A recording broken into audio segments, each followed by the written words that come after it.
Selamat datang di podcast Bahasa Teknisi. Kembali lagi bersama saya, host dari PT Tri Dinamika Jaya Instrumen. Saya Farhan Ibrahim. Nah, kali ini kita kembali lagi bersama salah satu engineer yang paling sering terpampang di video-video YouTube PT Tri Dinamika. Ya, pasti udah pada tahu. Rasino Setiawan, Application Engineer dari PT Tri Dinamika Jaya Instrumen. Wih, ada efeknya. Ada efek. Mas Iwan, terima kasih waktunya telah diluangkan. Kayaknya Mas Iwan juga lagi sibuk, lagi ada report, pengukuran dan lain-lain gitu ya. Tapi dia menyempatkan dirinya untuk beberapa menit lah podcast nih. Kita podcast cepet aja. Yang penting informasi dan edukasinya kita sampaikan ke halayak umum, Mas. Oke, nah pada hari ini kita podcast terkait dengan uji emisi, Mas. Jadi kita berangkat dari berbagai masalah polusi, ya kan. Terus juga kita lagi dengar masalah uji emisi, ya kan. Bagaimana efisiensi pembakaran di mesin kendaraan bermotor itu lagi digaungkan banget nih. Gitu, bahkan sampai lagi ada campaign pakai kendaraan listrik, Mas, gitu kan, gitu. Tetapi ya kita kalau untuk hal kendaraan listrik ya campaign-nya itu kita di luar ranah kita, gitu. Nah, kita sekarang lagi mau bahas hubungan antara uji emisi dengan menekan meningkatnya polusi udara. Nah, itu bisa menjadi ranah kita tuh. Kita bisa bahas, Mas. Kita bisa kasih informasi dan edukasi ke masyarakat. Oke. Tanpa banyak cincong, kita langsung masuk ke podcastnya. Cek it out. Pertama, pasti orang-orang pada belum tahu uji emisi itu apa. Menurut Mas Iwan, uji emisi itu apa sih? Kalau saya pribadi ya, ini kan saya menjawab secara pribadi ya. Kalau uji emisi itu lebih untuk mengukur seberapa efisien pembakaran kendaraan bermotor kita. Oke. Jadi dari tes uji emisi ini kita bisa mengetahui beberapa output dari exhaust dari knalpot kendaraan kita. Oke, berarti bisa kita simpulkan bahwa uji emisi ya kita ngecek gitu setiap pembakaran apa sebabnya itu kan dari udara dan bensin lah gitu. Betul. Kita bicaranya kendaraan motor yang bensin gitu. Udara dan bensin dicampur dibakar gitu. Nah, seberapa efisiensi? Nah, kita cek tuh pakai alat namanya apa ya? Flue gas ya? Flue gas ada ya, flue gas analyzer, ada juga yang combustion. Oke, gitu. Nah, itu secara garis besar pengertian uji emisi itu apa sih gitu loh, ya kan? Ya, terus seberapa penting sih Mas uji emisi itu dilakukan gitu loh menurut Mas Iwan? Oke.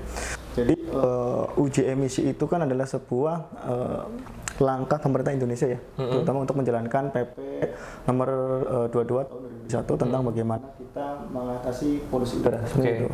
Nah, salah satunya adalah tindakannya adalah uji emisi seperti itu. Kenapa sih kok uji emisi itu perlu? Karena uji emisi itu adalah pintu utama atau langkah awal untuk kita mengetahui sumber polusi terutama yang ada di kendaraan. Oke, seperti itu. Oke. Percampuran antara bensin dan udara. Betul. Dibakar ya, kalau mobil bensin atau motor bensin ya ada percikan api dari busi gitu ya. Nah, kalau misalkan pembakaran tidak efisien, biasanya ada hasil-hasil sisa pembakaran. Betul. Gitu. Nah, sisa-sisa inilah yang terlepas di udara. Iya, banyak kok. Ada karbon monoksida, terutama ada juga NMHC, non-methan hidrokarbon. Jadi kan kalau kita pakainya bensin, peronnya berapa sih? Sekitar 80-an ya? 90-an lah. 90 itu pertalite itu nggak salah. Iya, benar. Nah, jadi kan itu sebagai nilai oktan ya. Jadi seandainya itu dalam persentase 90, berarti 90%-nya itu yang terbakar. Tapi yang 10%-nya itu terbuang di udara. Nah, membentuk gas NMHC seperti itu. Nah itu. Jadi makanya penting banget bagi teman-teman di sini, mau punya mobil, mau punya motor, bahkan yang punya truk ya, mungkin untuk mobilitas sehari-hari kan kita nggak tahu nih, Mas, ya kan. Kalau saya dan Mas Iwan mobilitas memang pakai motor. Ada juga teman-teman kantor di sini yang pakai mobil, tapi kita nggak tahu di luar sana yang mungkin mobilitas kerjanya pakai truk, kita nggak tahu. Ya makanya itu ya kan, kita nggak tahu. Nah itu intinya adalah kita memang harus tes, kita harus uji gitu. Nah soalnya kalau misalkan kita lagi di jalan nih tiba-tiba ketemu razia uji emisi mas, tuh katanya bisa ditilang gitu. Walaupun memang ada satu berita yang mengatakan katanya nggak bakal ditilang gitu, cuma kan kita nggak tahu ya kondisi di jalan seperti apa gitu loh. Nah, Mas Iwan tahu gak sih Mas kondisi kendaraan yang seperti apa sih yang kayaknya nih lulus uji emisi nih? Okay. Nah, kayak gimana? Biasanya sih yang paling berefek ya kendaraan yang sering diservis. Itu pasti lolos. Kenapa? Karena kalau kita servis di bengkel resmi biasanya dia ada penghitungannya juga di situ. Jadi ada tesnya juga. Jadi di situ tuh kinerja mesinnya seperti apa sih? Ada dyno test juga kan di situ kan. Nah, dari situ juga ada ketahuan dari segi kita maintenance motor kita sendiri ya. Nah, di keduanya adalah pemilihan bahan bakar yang tepat. Jadi bahan bakar itu pilihlah oktan yang memiliki nilai yang tinggi. Itu lebih bagus. Nah, pasti kalau dua hal itu terpegang, semuanya pasti akan uji lolos. Uji emisinya pasti akan lolos. Nah, berbeda kalau mungkin secara nilai oktan udah saya perbaiki nih, saya pakai oktan tinggi, tapi sudah dimodif. Nah, itu efeknya itu ya dia bisa bikin nggak lolos. Analoginya seperti ini. Saya punya kapasitas piston katakanlah ini 250 ya. Anggapan ini 250 cc, sama saya modif misal sampai 400 cc misal. Kalau saya pakai katakanlah Pertalite lah misalnya gitu. Pertalite itu kan 90% ya. 90% dari 250 cc berapa sih? Terus dibandingin sama yang 400 cc, lebih banyak yang mana? Yang terbuangnya.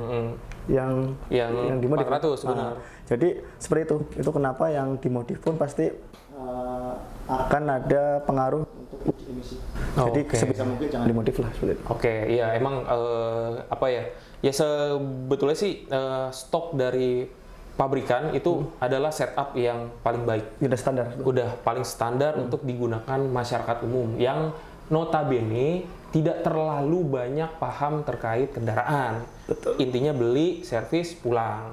Pakai sehari-hari, nanti sebulan, 2 bulan servis lagi gitu. Nah, beda sih memang kalau yang teman-teman di sini yang suka modifikasi, yang memang memahami betul terkait dengan konstruksi mesin, efisiensi dan efek. Ya begitu-gitu deh ya. Nah mungkin ya terserah deh mas kalau misalkan ada yang punya pengetahuan tentang itu gitu. Kalau yang nggak paham ya jangan coba-coba untuk memodifikasi mesin karena ya bisa meningkatkan emisi gas buang yang keluar dari kendaraan teman-teman gitu. Karena banyak sekali untuk saat ini yang dimodifikasi ya kan. Bisa ya kalau kita sebutannya ya bore up lah yang apa gitu kan gitu loh mas, terus tidak menyesuaikan dengan kebutuhannya juga gitu, terus diisi pakai bensin yang murah atau yang apa itu yang salah sebenarnya sih. Jadi kita udah modif dengan volume piston yang ditambah tetapi kita nggak mengubah dari sisi bahan bakar. Biasanya kalau orang yang paham tentang bagaimana dia memodif motor, biasanya ketika sudah dimodif dia itu ada tambahan cairan untuk menaikkan nilai oktannya sendiri sih. Jadi untuk biar balance ya. Jadi antara tenaga saya ya dapat, kemudian efisiensi pembakarannya dapat dan pembuangan untuk gasnya juga udah stabil. Bener itu ya. Kalau gampangnya sih kita setiap melakukan modifikasi itu harus melakukan dyno sih. Betul, dyno test gitu. Karena di dyno test tauku ada yang namanya air fuel ratio. Jadi nanti dicek ini sudah efisien atau belum pembakarannya antara percampuran udara dan bensinnya. Biasanya sih begitu. Tapi kalau di alat tes flue gas biasanya itu ada nilai yang namanya lambda. Nah, di oksigen. Jadi idealnya kan ketika saya masukkan ini oksigen dan bahan bakar kebakar kan, bilang kan. Usahakan di knalpot itu oksigennya ya seminimal mungkin. Ya kalau untuk ambang batasnya teman-teman bisa cek di Google, ada di website KLHK tuh.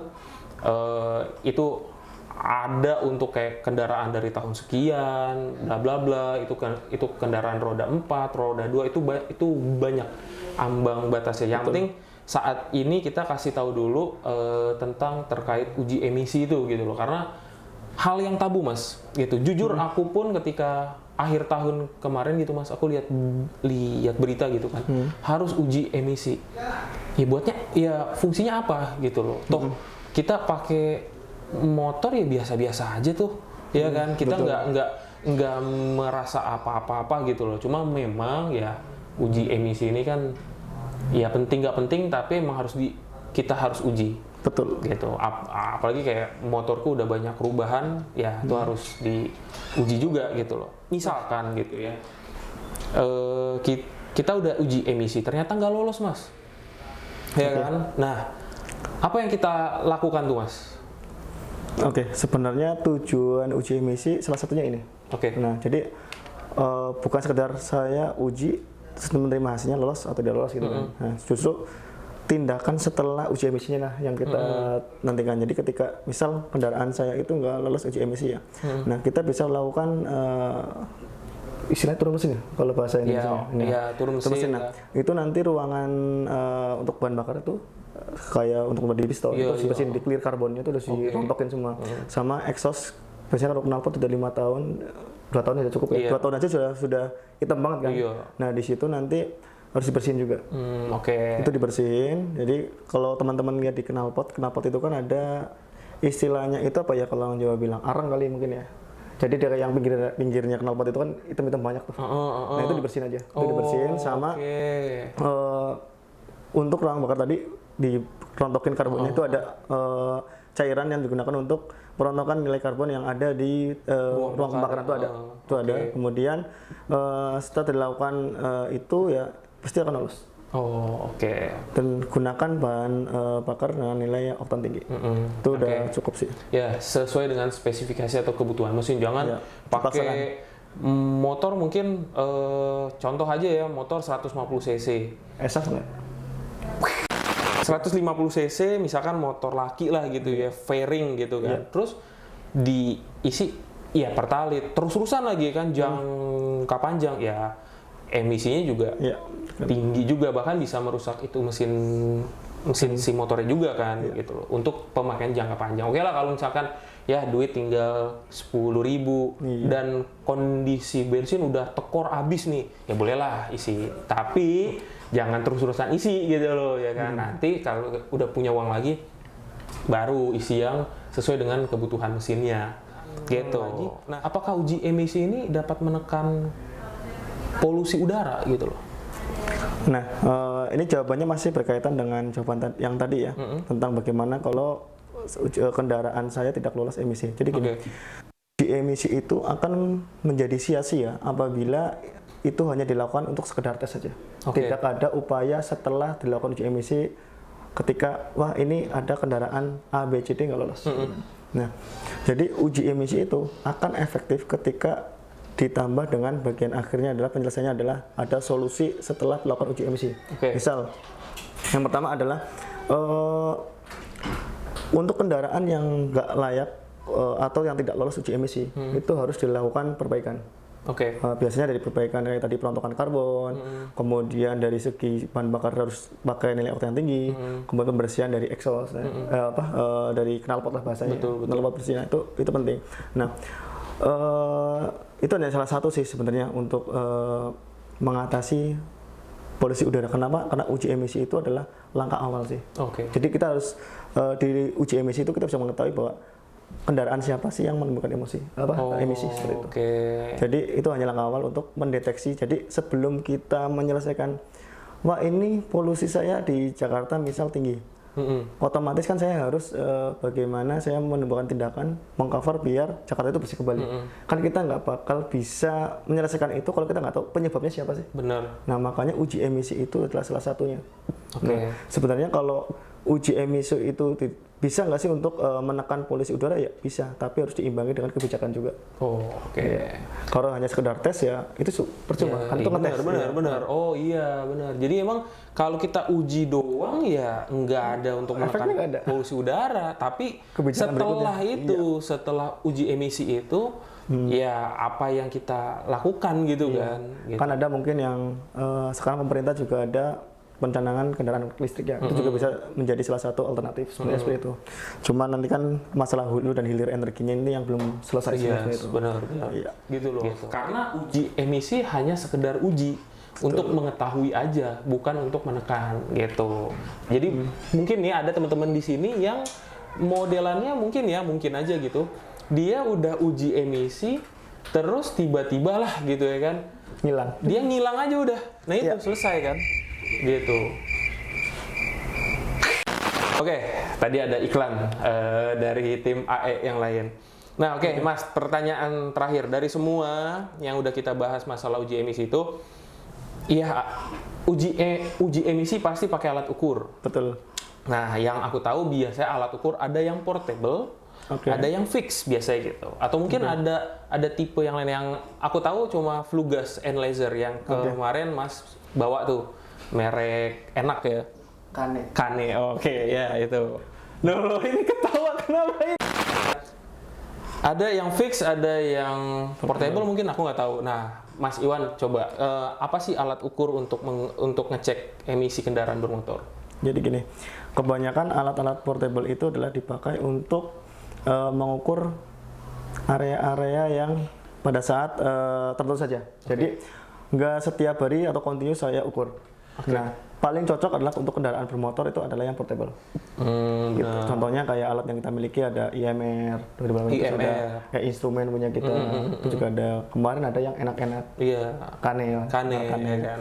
Itu adalah salah satu alat portable yang bisa kita gunakan untuk menguji emisi pada kendaraan bermotor. Lalu bagaimana untuk uji emisi untuk yang sifatnya fix?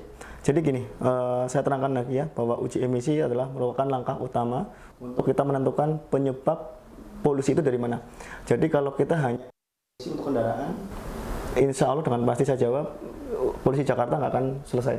Tetapi jika kita melakukan pengujian emisi terhadap industri, nah itu bisa menekan angka polusi yang sangat signifikan. Nah, itu dipakai biasanya adalah alat untuk menguji emisi yang di cerobong pabrik. Itu menggunakan yang sifatnya itu stationary. Jadi tetap di situ. Nah, lalu ada juga alat yang namanya air quality monitoring. Nah, walaupun sama-sama mengukur gas, antara air quality monitoring dan combustion atau flue gas itu berbeda.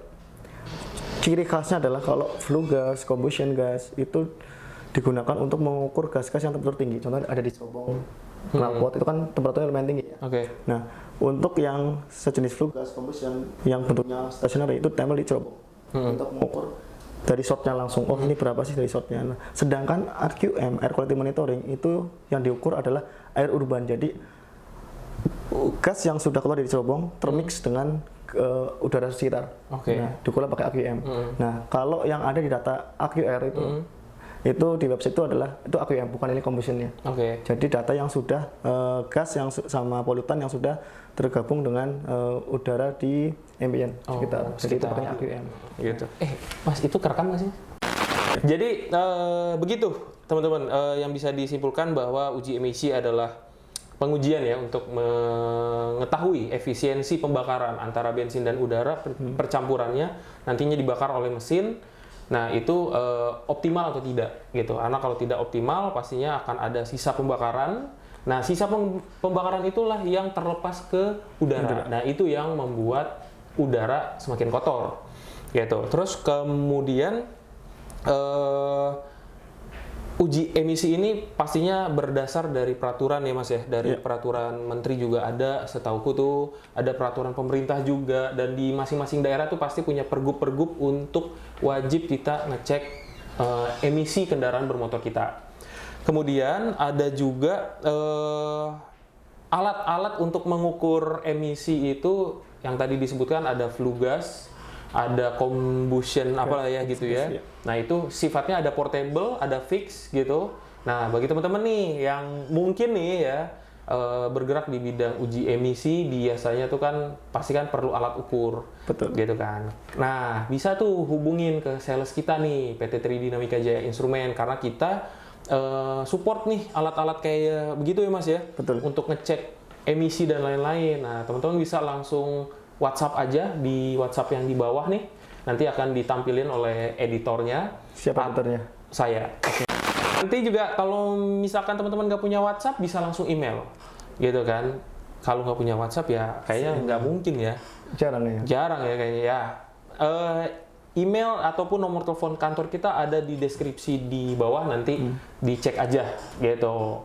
Harganya, spesifikasi yang dibutuhkan atau ada merek apa aja dan lain-lain bisa langsung dikonsultasikan ke tim sales kita. Gitu. Oke, terima kasih teman-teman yang sudah menonton. Terima kasih Mas Iwan atas waktu yang diberikan. Terima kasih teman-teman semua di sini yang cuma di Sampai jumpa.